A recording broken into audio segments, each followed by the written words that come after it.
guys, I'm in the west of Ireland, near Killery Fjord, near Letterfrack.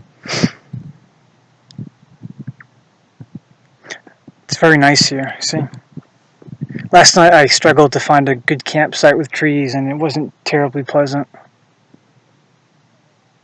I'm still trying to pitch my novel to potential reviewers, so let me know if you know of any. I have a few websites that I want to have accounted for. Anyway, my buddy Will, who's sort of really pushing me in a very productive way to, review the basic underpinnings of my worldview, um, my discourse, because I'm sort of locked in on persuading people who are already open to human biodiversity and who are already, neo-reactionaries or racists. Um, But anyway, so Will, you've been making, and it's always hard to really pin down what either person is saying in such a diffuse, elusive conversation, because language is fundamentally, as you know, um, always a very rough consensus. We all have different connotations and auxiliary meanings and so forth in our heads. But you've been sort of alluding to this notion that if we set in place the proper societal structures, say via education or cultural conditioning, which can accommodate people or genotypes or people, say black people who have otherwise a certain biological, neurological disadvantage when it comes to adapting to the whirlwind socio-cultural evolutionary pressures of our postmodern society. So you make the point that, their ability, their talents to adapt and to meet the demands of our society and contribute to society and be competent, it is functionally equivalent if we accommodate them properly through education or whatever.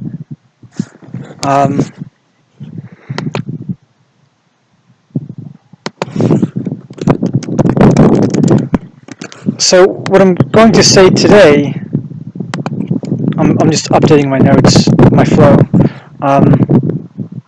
So you make this point, it's a very good point. I kind of agree with you, but I'm going to discuss it. So on topic of me, I make very grandiose proclamations. I sort of bear certain resemblances to monomythical archetypes. I'm aware of this, and I'm pretty frank about it, I think. The thing with me, though, is that I am a total fuck-up. I have a very veritable history of, petty tyranny and egoism, and, I fucked a lot of people over in my life, and I've not always been honest with myself and others, although I feel I've corrected these certain things and learned. But I'm not a perfect person at all. But what I'm going to say now is that I've sort of thought about this before, but the number of people in this world, the number of identities, it's quite a bit more than the number of physical bodies in this world, because each one of us behaves in a certain way and expresses certain things and exists in a certain way unique to every person that we interact with. So for me, different people know totally different sides of me. And it's like they're different people almost, at least in their eyes. And you know what they say, if a tree falls in a forest and nobody hears it does exist? It's a very good question. So is the identity that one exudes to one person, does it have its own existence? Perhaps, in a certain sense at least. I mean, there's no essential identities. We're all in flux. We're all aggregates of, thoughts which change like the weather, and aggregates of different behaviors and roles that we play in each other's narratives. But for me, when I'm viewed in a certain light, as I'm sort of perhaps being viewed or cultivating myself to be viewed as such in this alt-right discourse that I'm trying to push, trying to promulgate. I'm being viewed in a certain very complex light, and under this light, under these social pressures, I feel that I can be almost kind of immaculate, in a certain sense. I can, if I feel that people are counting on me to behave a certain way, I will play to that tune. Like I'm not even like trying to brag or anything. I'm just saying how the phenomenon of one's self-image is constructed. If like I will behave the way y'all expect me to behave, and it's sort of beyond my control even. This is also why criminals act like criminals, because they're perceived as such and expected to play that role, which is a terrible thing. I really think that's a really terrible thing, and it totally is part of this greater discussion. I think, although I've talked about it elsewhere.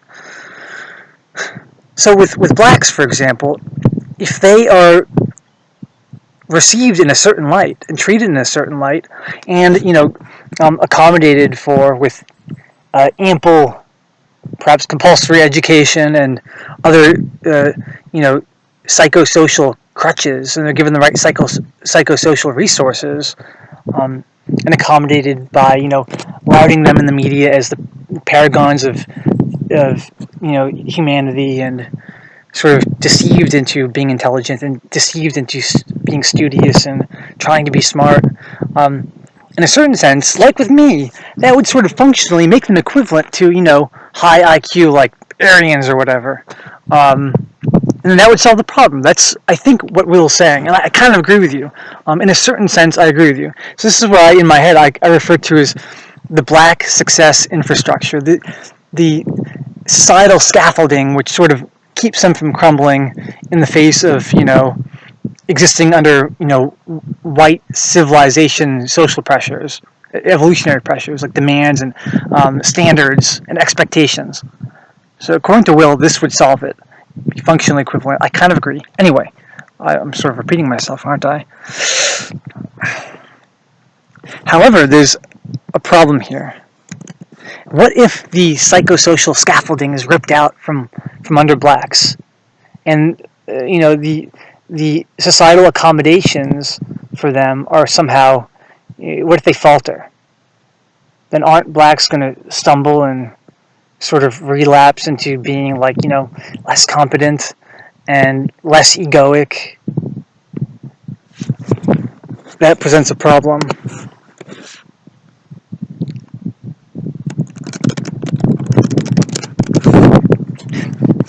But other people, like say white people, say anyone who's high IQ, it doesn't even matter. They can even have black skin. It doesn't matter for me. I just use white and black to make a point for the sake of discussion. But other people don't need this scaffolding. They don't need these psychosocial accommodations like extra education and so forth. They're like self-righting ships. A big typhoon hits it, and the ship will stay upright no matter what, in spite of ever-changing circumstances in this world and evolutionary pressures. This is beautiful here.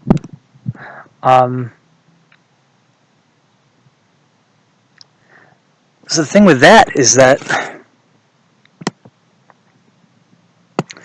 we can't always count on the scaffolding to make blacks functionally equivalent contributors and self-sustainers in our social world.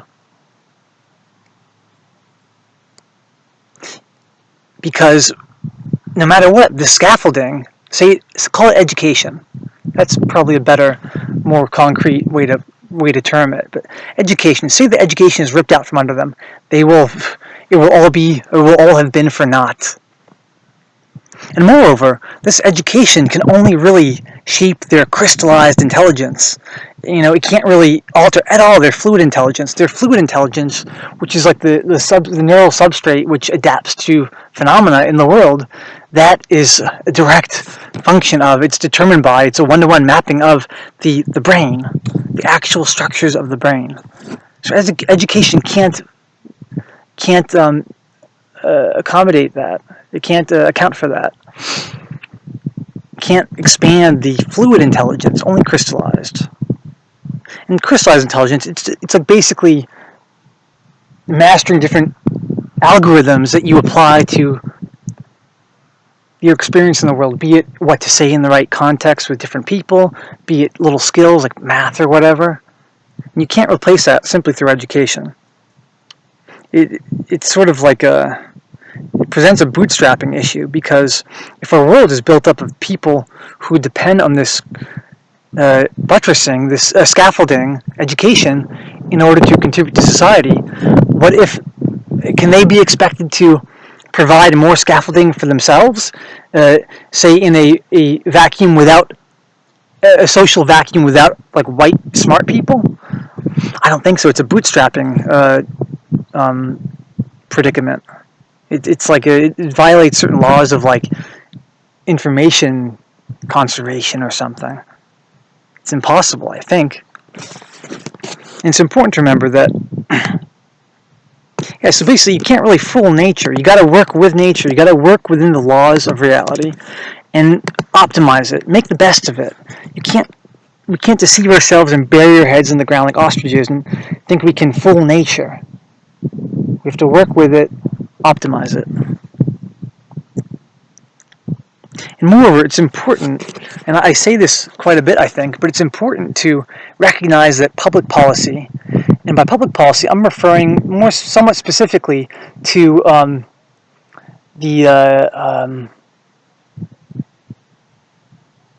way we go about coexisting with one another in society, in the social contract, as informed by our understanding of how reality works. And by this, I'm, of course, referring to the theory of racial equality, the premise upon which all public policy is predicated, the premise that we're all blank slates. But anyway, public policy, it affects the way we live among one another and coexist in the present, but also public policy, in a very loose sense at least, also determines what's regarded as like quality mating material. So public policy influences affairs of today, and it also influences future genotypes. It applies evolutionary pressures, and perhaps even you could call it evolutionary bottlenecks. So what I'm saying is I think this is an unsustainable evolutionary trajectory to predicate our entire public policy on the theory of racial equality. I shouldn't even use the word equality. I should use the word like, the premise of blank slate, all races being equivalent to blank slates. Because calling it the theory of equality, it's sort of misleading, because as we all know, we learned this when we were 14, that equality has a dual meaning. And again, I should reiterate that my entire thing, like my entire purpose in society as I see it, is to pursue equality, because we don't have equality right now. We have differential societal expectations, differential evolutionary pressures applied to us by society. There's not equality. Whites are the, they are the exploited class. We don't have equal rights. And so what I'm going to say now is that not only is this unsustainable, this, scaffolding, this reliance on education to accommodate for black deficiencies, innate, hardwired deficiencies, but it's also grotesquely unfair in the present for white people. It's extremely unfair to put them up on a pedestal as the paragons of humanity, of the human experience, and to denigrate and belittle, the talents of white people. Again, I don't mean to use these words white and black as weasel words or anything like that, or even to really denote actual races, but I'm talking about traits, human traits. I don't care about race. I care about traits, which are often sort of articulated through racial groupings. Race is in many ways a proxy for traits. And on top of this, I should reiterate again that, like, for me, I'm obviously white. I admit I can't separate my experience from the experience of white people. And people see me as white and treat me as white, and therefore I'm a white guy, I guess. But nevertheless, like, my entire critique, I feel I've in a certain way transcended my whiteness. For me, my critique is not. I mean, I strive for it, at least, to not be from a position of whiteness as a white individual. I feel at least speaking on behalf of the human condition at large. I see myself as a post-racial individual, and on this point, I should say that I feel that anyone who wants to try to work alongside me as an equal in ending anti-racism, and I don't think many other people in this world are actually doing it, as I've sort of ranted about amply in my various videos. I feel they're sort of playing a little RPG. They use anti-Semitism basically as a confabulatory excuse to basically admit that we're in a unwinnable situation because the Jews are they have a vice grip over reality, as I mentioned in another recent video. But so if you want to work towards ending anti-racism, strive to be yourself at least post-racial, and through this you can win the rights of the self-identifying white people to be as such. But you yourself, if you want to be a true revolutionary, you have to transcend this. Anyway, the scenery is very inspiring. It's like I'm a big advocate of feng shui. If you get the right scenery, your thoughts become very high up. Have a good day. Bye.